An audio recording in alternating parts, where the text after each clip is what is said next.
அனைவருக்குமே வணக்கம்.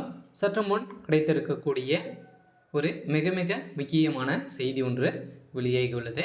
சற்று முன் அதிமுகவில் வெடித்த பெரிய பூகம்பம், குண்டோடு காலி கதரும் எடப்பாடி பழனிசாமி, இது மாதிரி செய்திகள் வெளியாகிருக்கு. ஸோ இதை பற்றி தான் இந்த வீடியோவில் நம்ம முழுமையாக பார்க்க போகிறோம். ஸோ அதுக்கு முன்னாடி நம்ம சேனலுக்கு இப்போ தான் நீங்கள் முதல் முறையாக வந்திருக்கீங்க அப்படின்னா மறக்காமல் நம்மளுடைய சேனலை சப்ஸ்கிரைப் பண்ணி சப்போர்ட் பண்ணுங்கள். ஸோ வாங்க வீடியோக்குள்ளே போகலாம். ஸோ பார்த்தீங்கன்னா அதிமுக திடீர்னு பார்த்தீங்கன்னா ஏற்கனவே ஒரு மிகப்பெரிய போகம் வெடிச்சுட்டு இருக்கு இல்லையா. ஸோ பார்த்தீங்கன்னா அதிமுக நிலையாக நிற்காத பார்த்தீங்கன்னா கூட்டணியிலேருந்து நிறைய கட்சிகளாக உடைந்து சிதறி இருக்கும் நிலையில் அதிமுக பலம் இழந்த ஒரு கட்சியாக தான் இப்போ இருந்து வந்திருந்த நிலையில் இப்போ திடீர்னு மீண்டும் பார்த்தீங்கன்னா அதிமுகவில் இருந்து குண்டோடு பார்த்தீங்கன்னா திமுகவில் இணைந்து ஐக்கியமாக்கக்கூடிய முக்கிய அமைச்சர்கள் அனைவரையுமே பார்த்தீங்கன்னா அதிரடியாக எடப்பாடி பழனிசாமி அவர்களுக்கு ஒரு மிகப்பெரிய இடியாக தான் அவர்களுடைய தலையில் விழுந்திருக்கு. இதன் அடிப்படையில் தான் அதிமுகவிலிருந்து பார்த்தீங்கன்னா குண்டோடு விலகிய திமுகவில் ஐக்கியமாக்கிய அதிர்ச்சிகள் எடப்பாடி பழனிசாமி அப்படின்னு செய்தி வெளியாக இருக்கும் நிலையில் இப்போ பார்த்தீங்கன்னா செந்தில் பாலாஜி அவர்கள் டார்கெட் பண்ணி இப்போ செந்தில் பாலாஜி தரப்பில் இருந்தும் பார்த்தீங்கன்னா திமுகவில் கூண்டோடு ஐக்கியமாக்கக்கூடிய அதிமுகவை சேர்ந்த நிர்வாகிகள்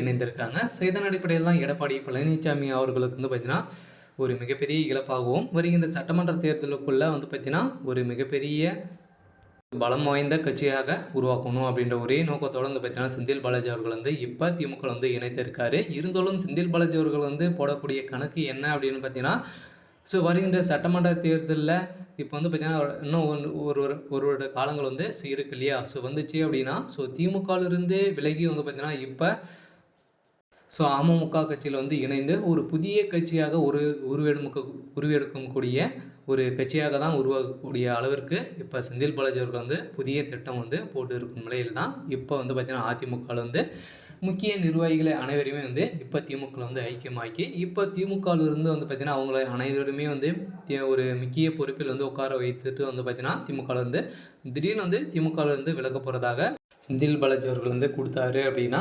திமுகவிற்கும் ஒரு மிகப்பெரிய இழப்பாக தான் இருக்கும். இதன் அடிப்படையாக தான் பார்த்தீங்கன்னா முக்கிய டார்கெட் பண்ணி இப்போ செந்தில் பாலாஜி அவர்கள் இந்த களத்தில் இறங்கி இப்போ செயல்பட்டு வர நிலையில் தான் அதிமுகவிலிருந்தே முக்கிய நிர்வாகிகளும் அமைச்சர்களும் பார்த்தீங்கன்னா இப்போ திமுகவில் இணைத்து ஒரு மிகப்பெரிய ஆளாக வரக்கூடிய அளவிற்கு செந்தில் பாலாஜி அவர்கள் டார்கெட் பண்ணி செஞ்சுட்டு இருக்காரு. இருந்தாலும் அதிமுகவிலிருந்து பார்த்தீங்கன்னா ஒரு மிகப்பெரிய போகம் தான் வெடித்திருக்கு இல்லையா. எடப்பாடி அவர்கள் பார்த்தீங்கன்னா இந்த பக்கமாக அந்த பக்கம் அப்படின்ற மாதிரி செயல்பட்டு வருகிற நிலையில் மீண்டும் எடப்பாடி அவர்கள் என்ன செய்ய போகிறாரு அப்படின்றது தான் ஒரு பெரிய கேள்விக்குறியாக இருக்குது. இருந்தாலும் என்ன நடக்க போகுது அப்படின்றத வெயிட் பண்ணி பார்க்கலாம். இது மாதிரி செய்திகளை தெரிஞ்சுக்கணும் அப்படின்னா மறக்காமல் நம்மளுடைய சேனலை சப்ஸ்கிரைப் பண்ணிக்கோங்க. தேங்க்யூ.